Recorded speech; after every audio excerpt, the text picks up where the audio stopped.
අපි හැමදාම දකින්නේ දේවල්. මේ පාවිච්චි කරන පුටුව, බොන වතුර එක. මේ හැම දෙයක්ම ඇත්තටම හැදිලා තියෙන්නේ මොනවයින්ද? අද අපි මේ මූලිකම අභිරහස ගැන කතා කරන්න යන්නේ. එන්න අපි මේ ගැන හොයලා බලමු. ඇත්තටම මේ ප්‍රශ්නේ හරිම සරලයි වගේ පේන්න පුළුවන්. හැබැයි මේකට ලැබෙන උත්තරය අපි මේ ලෝකයේ දිහා බලන විදිහ සම්පූර්ණයෙන්ම වෙනස් කරනවා. මේ දකින්න හැමදේම පිටිපස්සේ පොදු දෙයක් තියෙනවද? අපි ඒක හොයාගමු. මෙතන බලන්නකෝ පොත් තියනවා බීම බෝතල් බැලුන් අපි හුස්ම ගන්න වාතය මේ හැමදේම එකිනෙකට කොච්චරනම් වෙනස්ද එකක් අතට අල්ලන්න පුරුවන් ඝන දෙයක් තව එකක් ද්‍රවයක් සමහර ඒවා අපිට පේන්නේවත් නැහැ මේවා අතර ඇත්තටම සම්බන්ධයක් තියෙන්න පුරුවන්ද හොඳයි විද්‍යාවේදී අපි මේ ප්‍රශ්නෙට උත්තර හොයන්න ප්‍රධාන හෝඩුවාවන් දෙකක් පාවිච්චි කරනවා. පළවෙනි එක තමයි ඒ දෙයට අවකාශීය ඉඩක් අවශ්‍යද කියන එක. දෙවෙනි එක ඒකට ස්කන්ධයක්. ඒ කියන්නේ යම්කිසි බරක් තියෙනවද කියන එක. මේ ප්‍රශ්න දෙකට ලැබෙන උත්තර මත තමයි අපි මේ ලෝකේ තියෙන හැම දෙයක්ම වර්ගීකරණය කරන්නේ. හරි. එහෙනම් අපි සාක්ෂි එකතු කරන්න පටන් ගමු. අපේ පළවෙනිම අභියෝගය තමයි අපිට නොපෙනෙන වාතය. වාතයට ඇත්තටම ඉඩක් ඕනේද? ස්කන්ධයක්, ඒ කියන්නේ බරක් තියෙනවද? අපි හරිම සරල පරීක්ෂණ දෙකකින් මේක හොයාගමු. මේක හරිව සරල පරීක්ෂණයක්. හිතන්නකෝ වියලි ලේන්සුවක් අරන් වීදුරුවක යටටම දාලා වීදුරුව උඩු යටිකුරු කරලා කෙලින්ම වතුර බේසමකට ඔබනවා. පුදුමයි නේද? ලේන්සුව තෙමෙන්නේ නැහැ. ඇයි ඒ? මොකද වීදුරුව ඇතුලේ හිරවෙච්ච වාතය ඉඩ අල්ලගෙන ඉන්නවා. ඒක නිසා වතුරට ඇතුලට යන්න බෑ. ඔන්න පළවෙනි හෝඩුවාව හම්බ වුණා. වාතය ඉඩට ගන්නවා. දැන් දෙවෙනි ප්‍රශ්නය. වාතයට ස්කන්ධයක්, ඒ කියන්නේ බරක් තියනවද? අපි එකම වගේ පිම්බපු බැලුන් දෙකක් කෝටුවක දෙකලවරේ එල්ලලා හරියටම බැලන්ස් කරනවා. දැන් එක බැලුන් එකක හුලං ටිකක් එළියට යවනවා. මොකද වෙන්නේ? අන්න බලන්න. හුලං ගියපු පැත්ත උඩට යනවා, හුලං තියෙන බැලුන් එක තියෙන පැත්ත පහළට බර වෙනවා. ඔන්න උරි තියෙන්නේ සාක්ෂිය.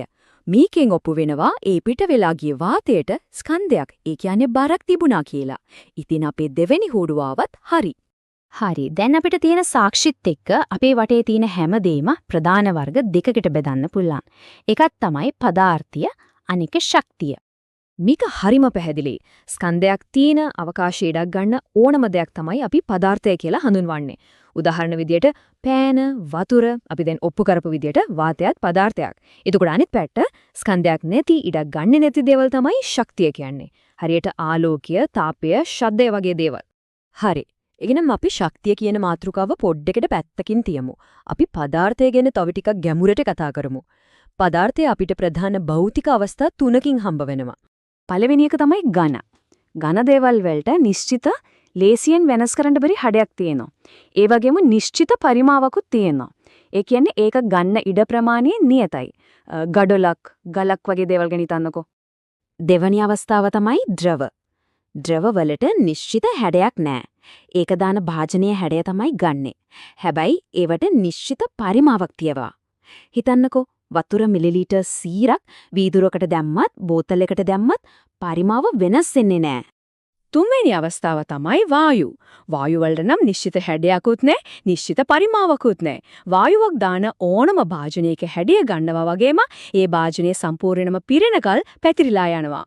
ඉතින් මේ වගුව බැලුවම මේ අවස්ථා තුනේ වෙනස එකපාරටම පැහැදිලි. ඝන ද්‍රව්‍යවල හැඩයයි පරිමාවයි දෙකම නිශ්චිතයි. ද්‍රවවල පරිමාව නිශ්චිත වුණාට හැඩය නිශ්චිත නැහැ.